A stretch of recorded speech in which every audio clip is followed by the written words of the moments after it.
Nuclear sí, por supuesto. Nuclear sí, por supuesto. Esta es una de las frases que mejor ilustran la vida de Aviador Dro.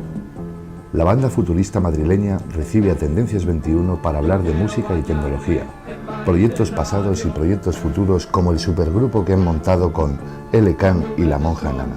Cobalto y plutonio. Yo quiero tener envolturas de plomo y niños deformes montando en las motos.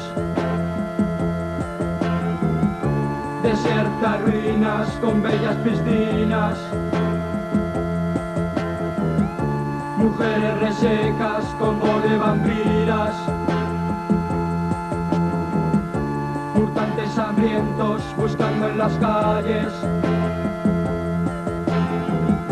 cadáveres frescos que calmen su... Quedamos con Alejandro Sacristán en Tecnilógica, el centro de operaciones donde tienen lugar las vibraciones tecnopop.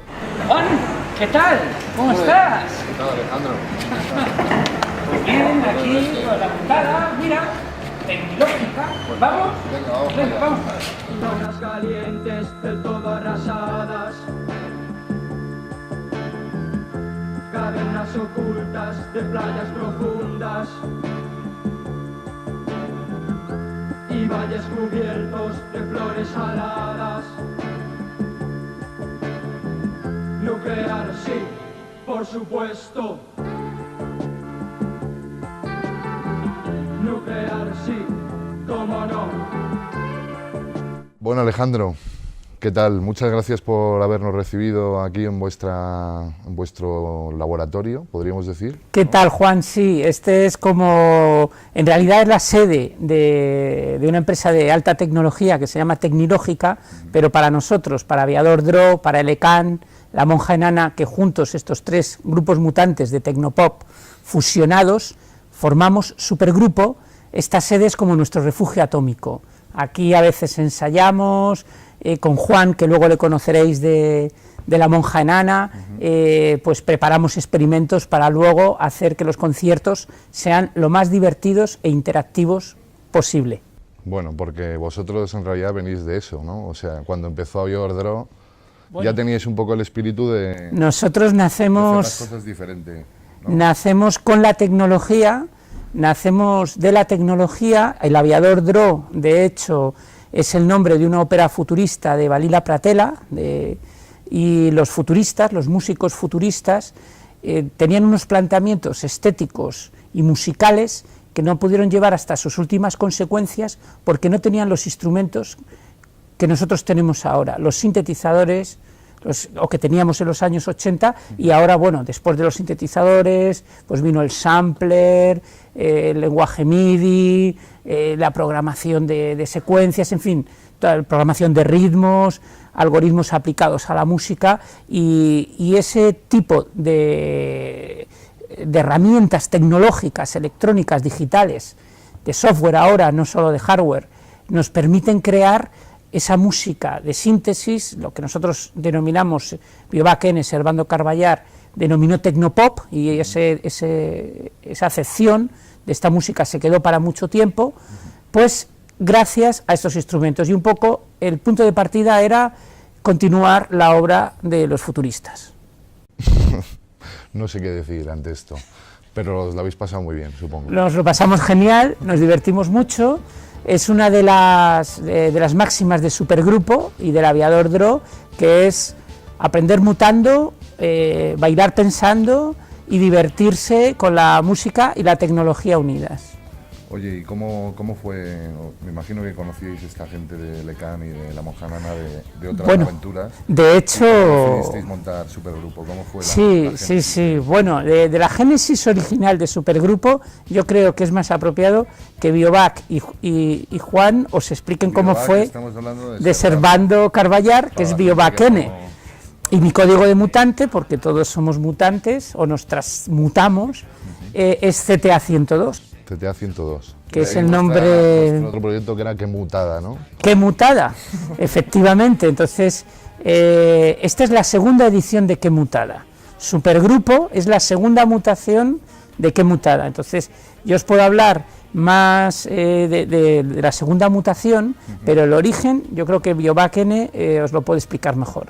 Hombre, a mí me parece personalmente que cuando puedes juntar un poco lo que conoces, bien sea por tu profesión o por tus aficiones, sí, que es lo que me parece que hacéis vosotros, porque tú estudiaste física, si no me equivoco. Sí, sí, bueno, hay todo un abanico de profesiones, unas muy tecnológicas y otras más asociadas a las ciencias sociales y a la historia, porque ambas cosas son necesarias para crear música y crear historias con la música. Sí, aparte que entre ellas también estas disciplinas están relacionadas de algún modo, ¿no? Porque sí, un avance tecnológico puede llegar a cambiar la sociedad, como estamos viendo en cierto modo en los últimos días, ¿no? Así es, así es. Es una de las claves de anticiparnos al futuro. Nosotros apostamos porque con la tecnología el futuro será mejor y más divertido para todos, pero también muchos de nuestros temas albergan situaciones distópicas, ¿no? O situaciones donde son como provocadoras, ¿no? Para que la gente también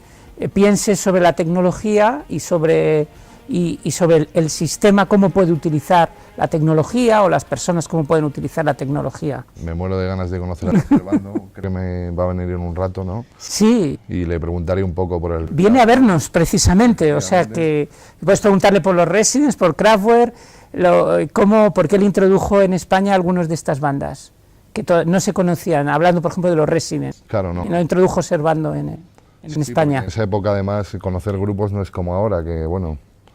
Era muy complicado.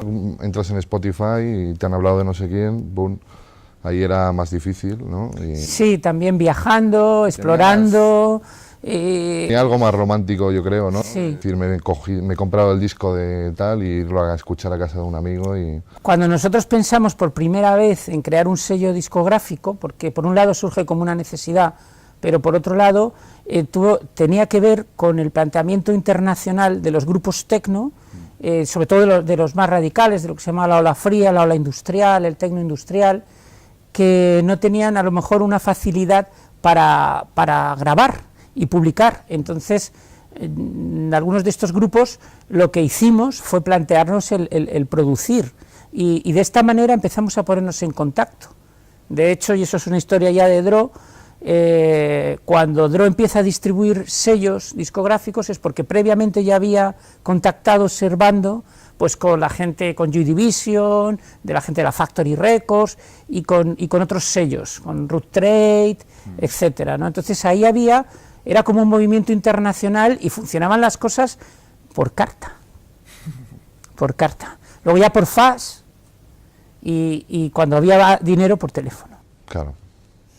Además y luego ya con viajes, yendo a ver a tocar a grupos y ya todo eso, bueno, eso es historia y lo podría contar Servando. Tres cosas para mí que son míticas y creo que para los músicos de mi generación también, que una sería Dro en este país, pues después llegó Subterfuge, que tuvo también su tal, y luego ahora estamos en otro lado.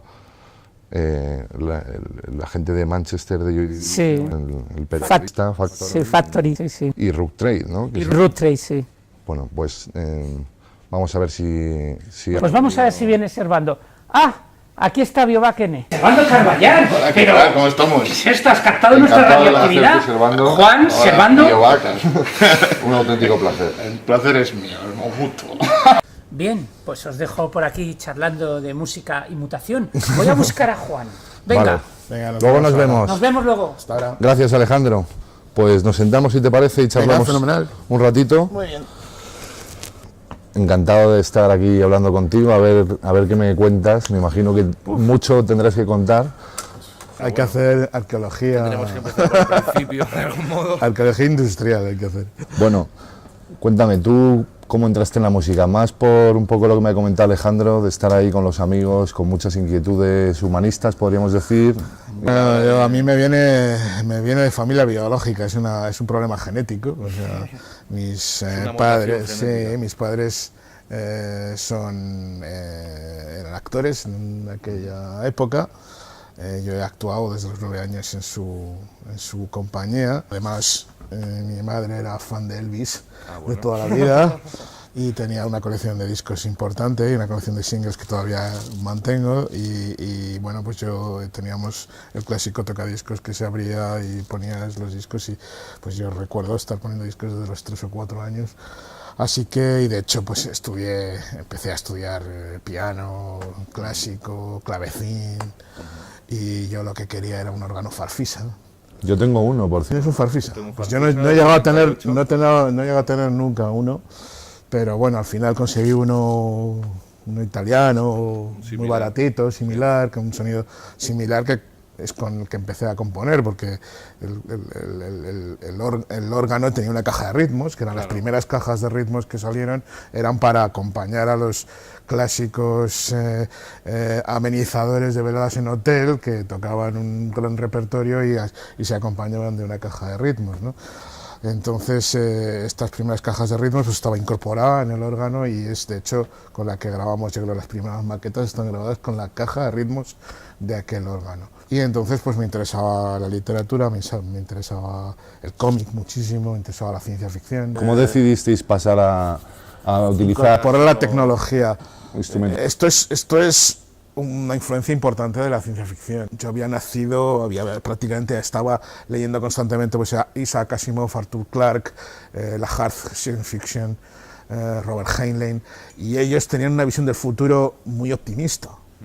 Íbamos a alcanzar las estrellas, íbamos a conquistarlas. Entonces decidimos que esto de subirse a un escenario tocando 4 acordes, como hacían los Pistols, pero incorporando un bagaje científico, un bagaje tecnológico y ideas de ciencia ficción. Sí, como temática del... Como tema, exactamente, pues era... propia actitud a la hora de elegir los instrumentos y de tocarlos. Entonces de eso nace el Aviador Dro, también inspirados, por supuesto, por bandas similares que nacen más o menos simultáneamente, por las bandas alemanas, que fueron un poco las precursoras de todo este movimiento, y por Arturo Lanz y yo, y en general gran parte del Aviador tenía mucho interés en las vanguardias literarias y musicales de principios del siglo XX, específicamente en el futurismo, pues de hecho escogimos El Aviador Dro, que es el nombre de una ópera de Francesco Balilla Pratella de 1921, me parece, que es una ópera perdida, pero muy relacionada con la tecnología, hasta el punto de que es una ópera basada en un aviador, que es el Aviador Dro, y la ópera transcurre mientras él se lanza en paracaídas, desde que se lanza en paracaídas hasta que cae en el suelo. Entonces, la figura del aviador a principios del siglo era la figura, un poco lo que es el astronauta de hoy en día, el que está rompiendo y llegando fronteras, despega de la Tierra, vence las leyes de la física o las hace suyas para dominarlas, y esta imagen nos resultaba muy atractiva y la incorporamos nosotros a la nuestra. Antes en la redacción hablábamos, un redactor y yo, de que realmente pues en Inglaterra, por ejemplo, gente como Pink Floyd utiliza los sintes, los populariza en cierto modo en el rock inglés, ¿no? Pero el rock inglés tiene una tradición, Pink Floyd viene de cosas que se han hecho antes en Inglaterra. En cambio el crowd rock, por ejemplo, lo hace conscientemente como una ruptura para generar su propio estilo de rock alemán, y dicen, vamos a los sintetizadores, que es un instrumento nuevo para hacer música nueva, ¿no?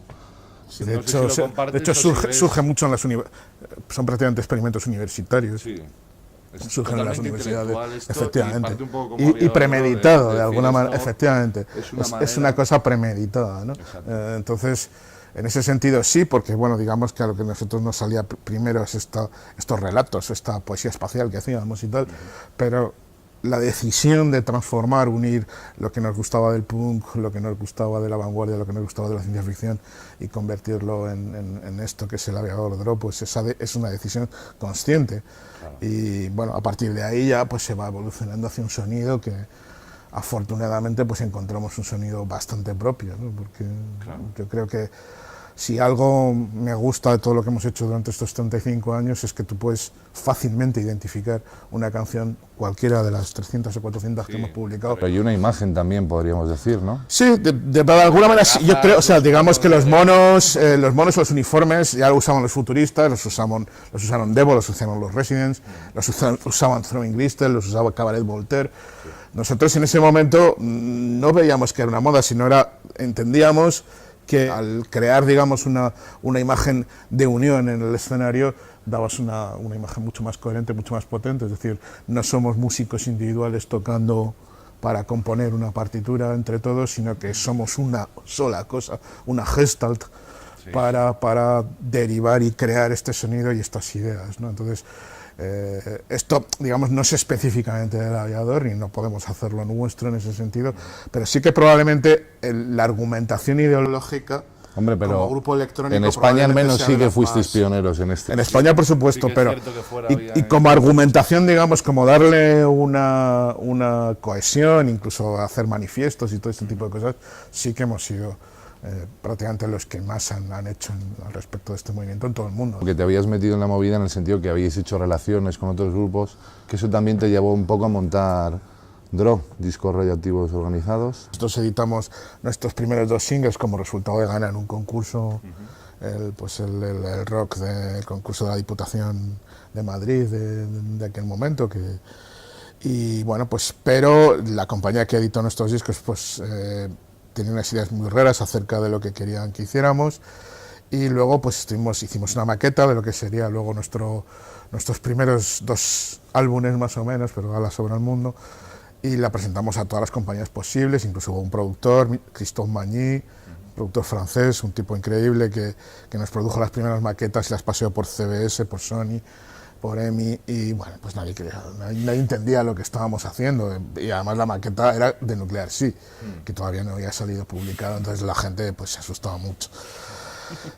Entonces, pues al final, en estos viajes que hacíamos, Arturo también estaba dentro de la compañía de teatro en una época con mi familia, fuimos a Suiza y veíamos los discos, aprovechábamos para comprar discos que eran prácticamente inconseguibles en España, y entonces pues en una de estas vimos listas alternativas, listas independientes, Rock Trade, una serie de compañías que de alguna manera ya no solamente funcionaban alternativamente, sino que vendían música alternativa en un circuito alternativo, tanto de conciertos como... Entonces eso nos llamó muchísimo la atención, y a partir de entonces pues contactamos con ellos, vimos cómo lo hacían, nos explicaban un poco cómo se hacen estas cosas, y entonces venimos a España y intentamos hacer algo similar para editar nuestro disco. O sea, en principio no teníamos ni idea de publicar a otra, pero nosotros pensábamos que íbamos a sacar nuestros discos y íbamos a vender 200 copias y nos íbamos a ir a casa tan contentos y ya está, ¿no? Pero resultó que, bueno, con los discos bajo el brazo, sin tener ninguna distribución, o sea, llevando los discos a las tiendas físicamente, a mano, y enviándolos por correo, pues hicimos una primera edición de 1000 que se agotó en una semana, hicimos una segunda edición de 1000 que se agotó en otra semana, otra de 1000, lo llegamos a las 4 o 5 mil singles, EPs en este caso, eran 4 temas de Nuclear Sea. Y entonces dijimos, bueno, pues realmente aquí hay gente que quiere esto, que quiere, o sea, efectivamente las compañías no nos quieren, pero el público sí. Si en cierto modo ahora mismo tú puedes hacer tu disco de un modo más accesible. Se ha democratizado mucho, es decir, yo creo que el estado creativo de la música ahora es sensacional. Lo que ocurre es que, claro, hay muchísimo más, está la red inundada. Es mucho más difícil establecer un criterio, sin embargo es mucho más fácil encontrar gente que le guste lo que haces, con la cual compartir desde tus proyectos hasta tu música, incluso puedes hacer realmente un grupo sin que ninguno de los miembros esté en la misma ciudad, ¿no? Y probablemente hasta tocar en directo con los mismos, cada uno en una ciudad, ¿no? Skype, efectivamente. Entonces, bueno, yo creo que, digamos, como herramientas para el músico y para la música, la tecnología proporciona unas herramientas absolutamente fascinantes. Y probablemente la incorporación de la neurociencia en el futuro y la inclusión como buenos cyborgs de estos aparatos en nuestro propio organismo creará músicos cyborg en el futuro que con su solo pensamiento puedan probablemente hacer música con su propio cuerpo, ¿no? un poco estáis haciendo ya una vuelta de tuerca al asunto tecnológico en vuestras presentaciones desde que habéis montado también Supergrupo. Claro. Hay una serie de elementos que estáis introduciendo. Hicimos un manifiesto hace poco, que era el manifiesto de la música aumentada, como El Aviador, en el cual decíamos ya un músico no se puede plantear que su siguiente reto, su siguiente paso, se estaba midiendo en álbumes, en LPs, ¿no? En colecciones de 12, 13, 14 canciones que presentas. Yo creo que eso ahora ya carece de sentido, vuelve a tener mucho más sentido, como se planteaba en los años 60, el sacar 1 o 2 canciones como eran un single. Lo que pasa es que ahora es digital y además lo tienes de alguna manera que acompañar, pues visualmente, acompañar de otra clase de propuestas, porque todas las artes y muchas de las ramas de la ciencia y la tecnología lo que están haciendo es converger de alguna manera y fusionarse para crear nuevos desarrollos, ¿no? De alguna manera lo que tenemos que ver es que la música pop, como la hemos entendido durante el siglo XX, pues se ha terminado, y ahora tenemos que pasar a una nueva fase en la cual, si realmente quieres no directamente hacer música, sino de alguna manera ser un referente o estar haciendo algo que realmente pueda contribuir a cambiar las cosas o a evolucionar o a mejorar las cosas, pues debes de incorporar a tu música elementos tecnológicos y elementos científicos que de alguna manera completen tu obra y lo hagan más atractiva para el público actual. Me gustaría preguntarte así a título personal, ¿qué instrumento, qué aparato, qué robot Tengo mucho... es lo que más te ha gustado introducir en la música, en tu caso, o en tu banda?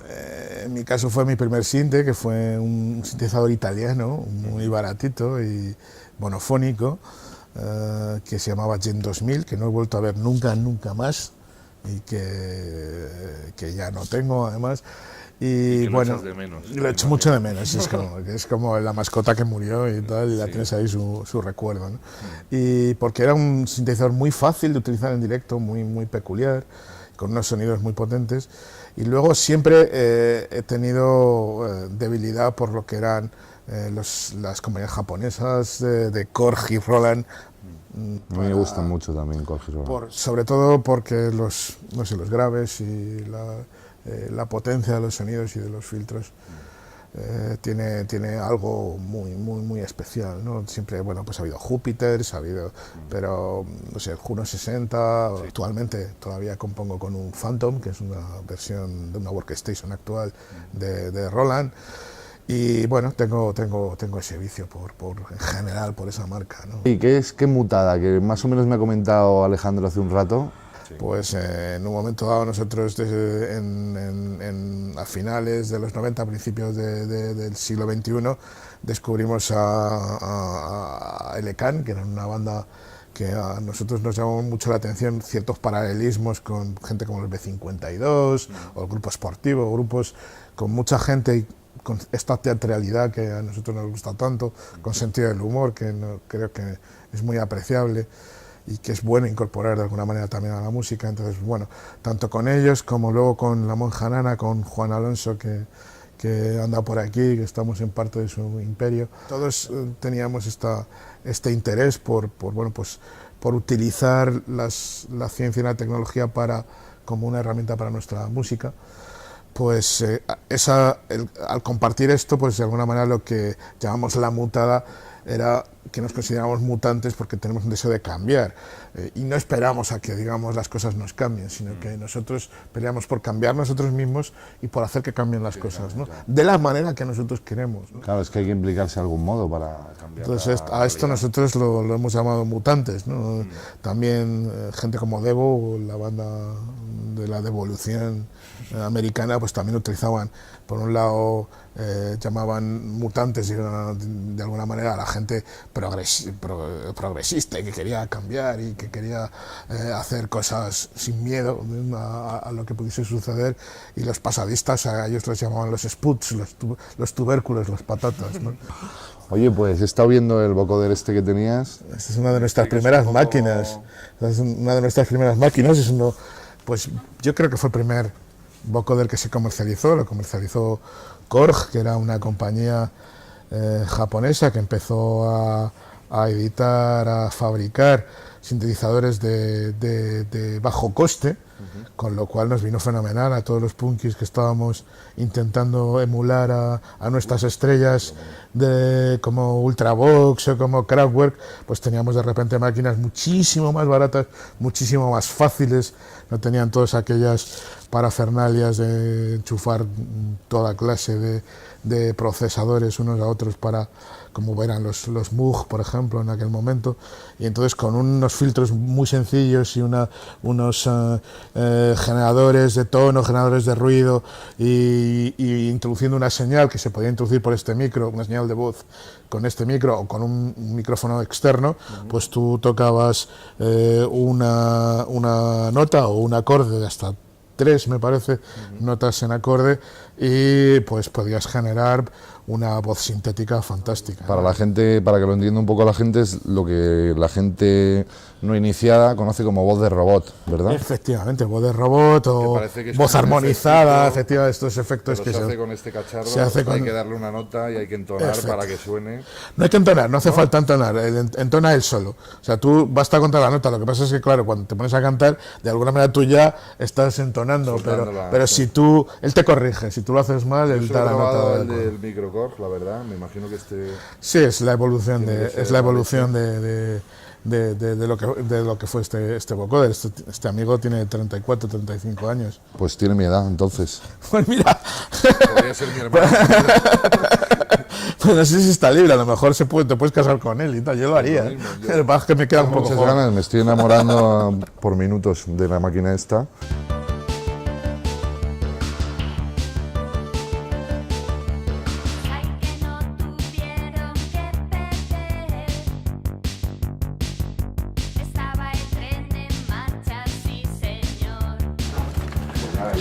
Hola, ¿qué tal? Yo soy Juan, tú también, ¿no? Encantado, de la monja Nana, ¿verdad? Efectivamente. Juan es un tecnológico. Un tecnológico total.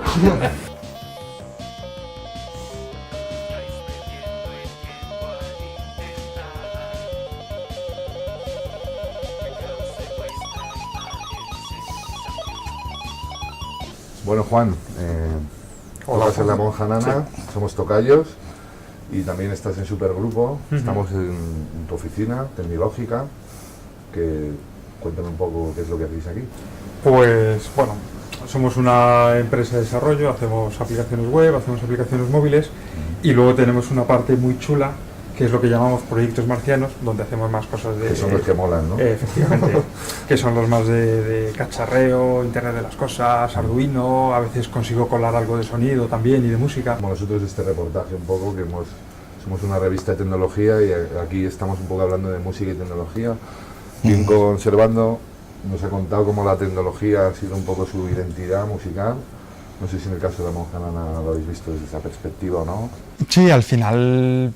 Tanto La Monja como otros grupos que salieron a finales de los 90 se nutrían de de la estela que dejaron, no sé, los grupos pioneros de los 80. Fuimos recogiendo influencias y al final a mí siempre me ha gustado la música techno pop, quizá posiblemente la vertiente más pop, y decidimos articular el grupo un poco en torno a eso. Al final yo sabía tocar el teclado y bueno, Ana canta, y para nosotros lo más sencillo también era montar un grupo donde pudiéramos estar en casa tranquilamente componiendo y luego en directo pues despreocuparte un poco de hablar con un batería, con un bajo, con una guitarra, con otra persona que haga coros, y para este tipo para evitar eso el tecno es ideal. ¿Cómo conociste a Servando y Alejandro? ¿Cómo viene esta relación que ha denominado, que ha derivado del Supergrupo, pues, pero que ha sido también que mutada? Conocerlos por su música desde hace mucho. En persona yo creo que sería hace unos 12, 13 años, con motivo de la primera mutada, que encajaron las piezas para hacer una gira por España de LK, El Aviador y La Monja. Y ahora pues recientemente, hace unos meses, surgió la posibilidad de tocar juntos de nuevo, y lo que hicimos fue como ir un paso más allá, que era realmente lo que queríamos hacer desde el primer momento, que no era tanto como 3 grupos juntos, sino supergrupo, como una amalgama o exactamente un híbrido de los 3, tocando canciones de todos, haciendo canciones nuevas entre todos y bueno, pues... Sí, porque habéis hecho temas nuevos, luego habéis hecho reinterpretaciones de los temas tanto de Aviador como vuestros, y este es el disco que habéis sacado, ¿no? Sí. Y cuéntame un poco qué es lo que tenemos por aquí, que... Pues queríamos me he contado brevemente que son como cosas que estáis metiendo en escena. Sí, queríamos complementar un poco el concierto con elementos tecnológicos. Al final, pues a los 3 grupos nos gusta mucho la tecnología, los cacharros y demás. Y bueno, lo que es el formato concierto tradicional, no es que esté agotado, pero bueno, se lleva haciendo toda la vida. Entonces era como, ¿qué podemos hacer que dé pequeños, que aporte alguna novedad al concierto? No solo voy a ver un concierto, voy a ver algo más. Uno de los inventos que hemos montado es el aplausómetro, que responde en tiempo real al ruido de ambiente del concierto. Y lo que hicimos en el concierto fue disparar diferentes secuencias de vídeo según el volumen de los aplausos. El objetivo final era... O sea, estaba conectado, por así decirlo, el volumen de aplausos con el tipo de vídeo que mostrabais. Efectivamente. Entonces, ¿el público tenía algún tipo de...? Sí, se lo estuvimos explicando durante el concierto y este prototipo que está sin conectar, pero sí que responde al sonido, lo estuvimos enseñando a la gente que estaba, al público que estaba en las primeras filas. Entonces, luego con el que teníamos entre los músicos, disparábamos diferentes secuencias de vídeo. Y la idea era hacer que el público fuera subiendo el volumen de los aplausos en el bis hasta llegar al crescendo final, momento en que al máximo clima, salíamos ahí a darlo todo. Esto es parte del atrezo de la monjenana. Que básicamente, bueno, pues como las petacas clásicas de micrófono, es parte de nuestra ropa. Lo llevamos sincronizado y la idea es utilizar esta tecnología en los pies de teclado, igual para tener unos visuales o una iluminación que vaya al compás de la canción, o que incluso en un momento determinado también pueda responder a la señal del... Porque ahora mismo, ¿qué hace? Simplemente... Ahora tiene unos patrones de colores y ya está. Aquí tenemos los patrones de colores, aquí tenemos el sensor de volumen, pues ya es unirlo y a ver qué sale. Esto de pulsa el botón y el profesor X te indicará qué superhéroe eres. Siguiendo con la temática de superhéroe y supergrupo y demás, se nos ocurrió hacer un reconocedor facial que, en base al sexo y a la edad de la persona que se presta al experimento, el sistema le relaciona con un superhéroe. Entonces, pues bueno, si lo queréis probar... Salvando, por favor, estás ahora ya aquí. A ver qué te dice. Pulsa el botón verde. Proceso de identificación en marcha. Se ha ido un poco... El profesor X, pero la edad... un poco, ¿no? Te está diciendo que eres tú, de hecho, el máster. La edad regular, pero el superhéroe sí... Entonces tenemos, o sea, la base secreta, tenemos una tapadera, o sea, hemos montado una serie de tiendas de cómic y tal, un poco por pasar el rato, tenemos una tapadera para nuestro grupo de superhéroes, que estamos en las catacumbas ahí, organizándolo todo para conquistar el mundo, vamos, o sea...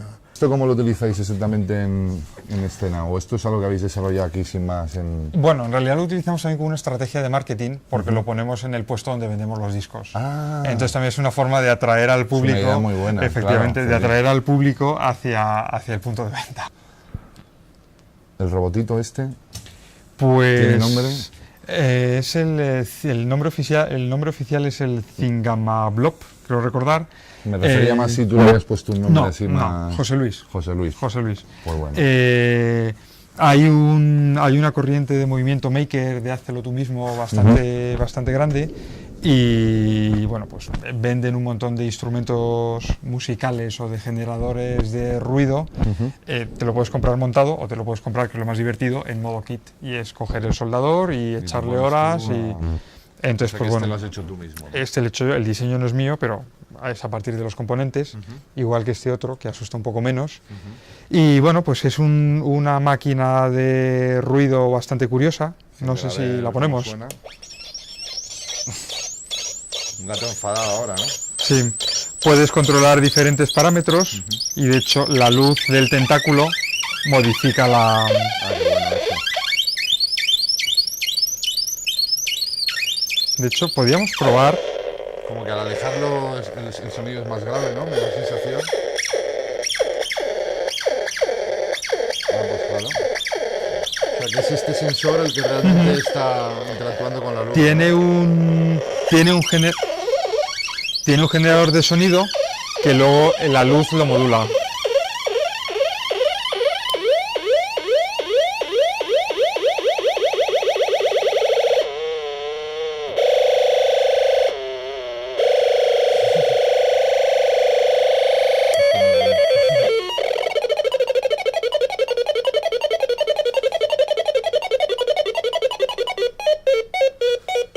Entonces siempre que acerque me lo hace más agudo, por así decirlo, ¿no?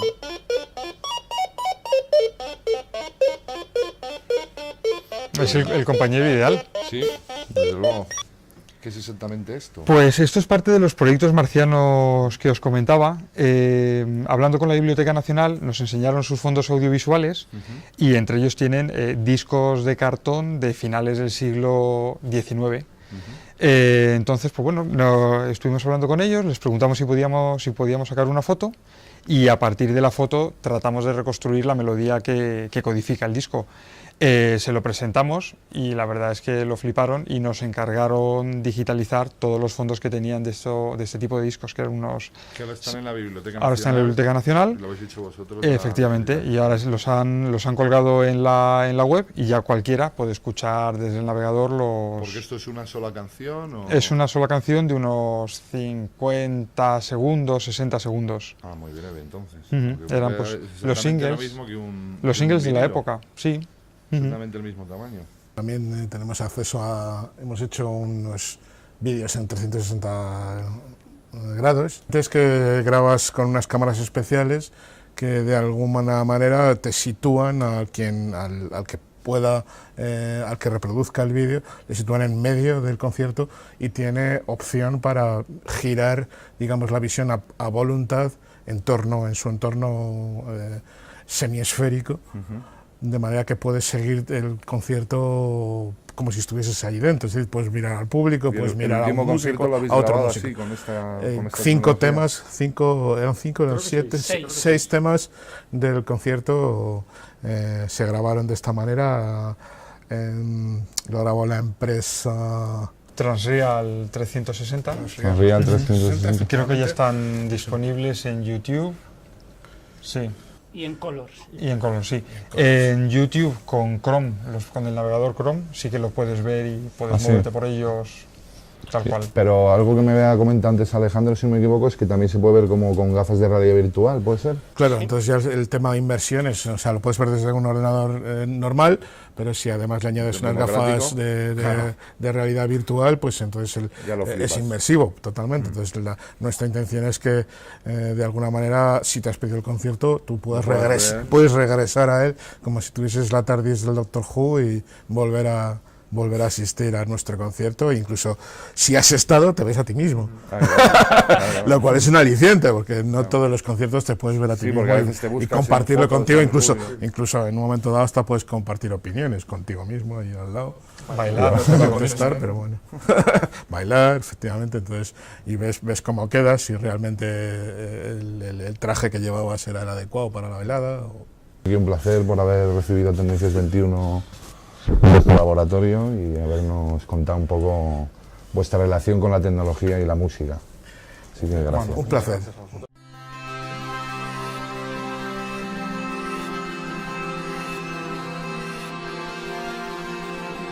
Estaciones donde tienen lugar las vibraciones tecnopop. Juan, ¿qué tal?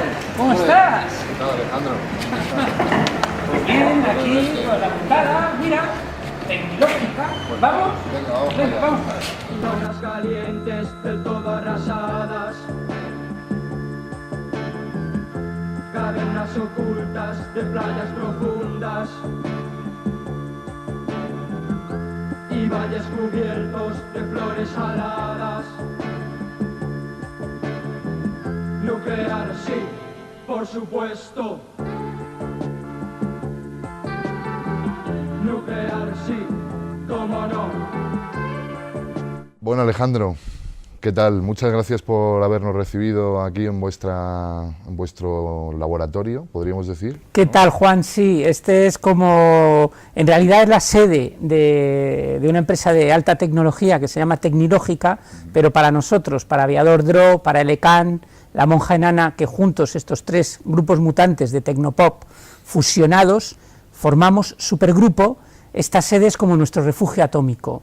Aquí a veces ensayamos, con Juan, que luego le conoceréis de La Monja Enana, pues preparamos experimentos para luego hacer que los conciertos sean lo más divertidos hay todo un abanico de profesiones, unas muy tecnológicas y otras más asociadas a las ciencias sociales y a la historia, porque ambas cosas son necesarias para crear música y crear historias con la música. Sí, aparte que entre ellas también estas disciplinas están relacionadas de algún modo, ¿no? Porque sí, un avance tecnológico puede llegar a cambiar la sociedad, como estamos viendo en cierto modo en los últimos días, ¿no? Así es, así es. Es una de las claves de anticiparnos al futuro. Nosotros apostamos porque con la tecnología el futuro será mejor y más divertido para todos, pero también muchos de nuestros temas albergan situaciones distópicas, ¿no? O situaciones donde son como provocadoras, ¿no? Para que la gente también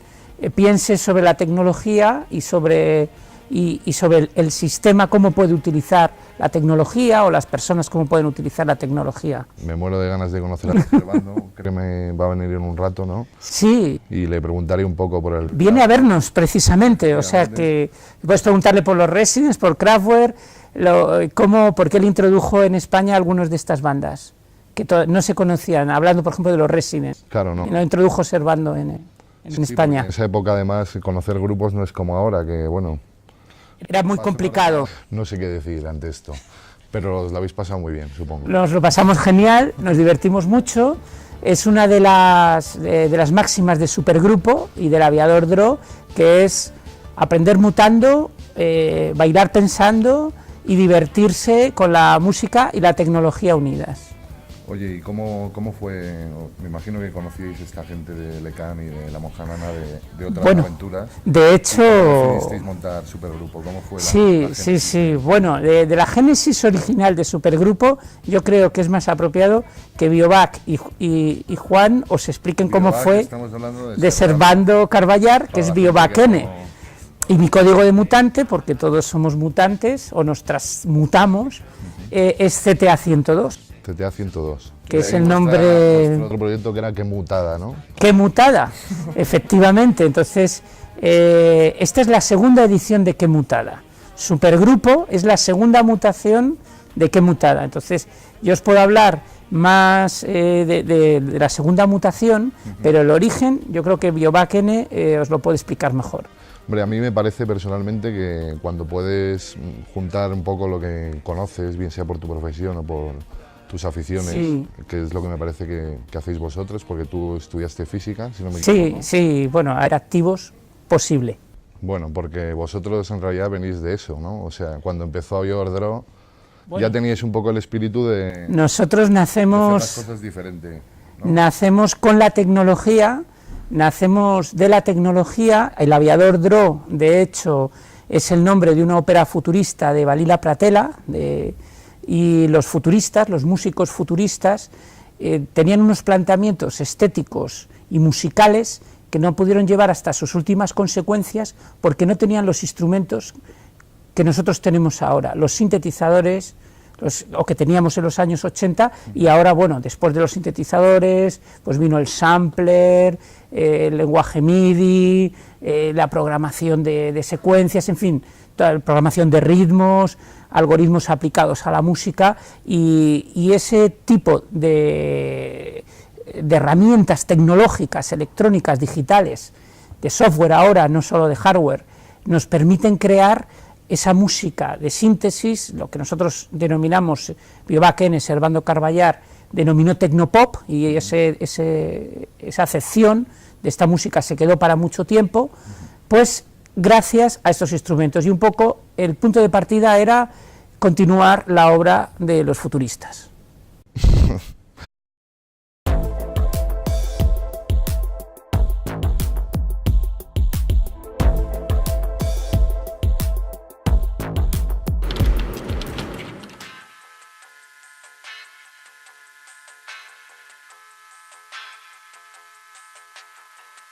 Nuclear sí, por supuesto. Nuclear sí, por supuesto. Esta es una de las frases que mejor ilustran la vida de Aviador Dro. La banda futurista madrileña recibe a Tendencias 21 para hablar de música y tecnología, proyectos pasados y proyectos futuros como el supergrupo que han montado con L. Khan y la monja Nana. Cobalto y plutonio.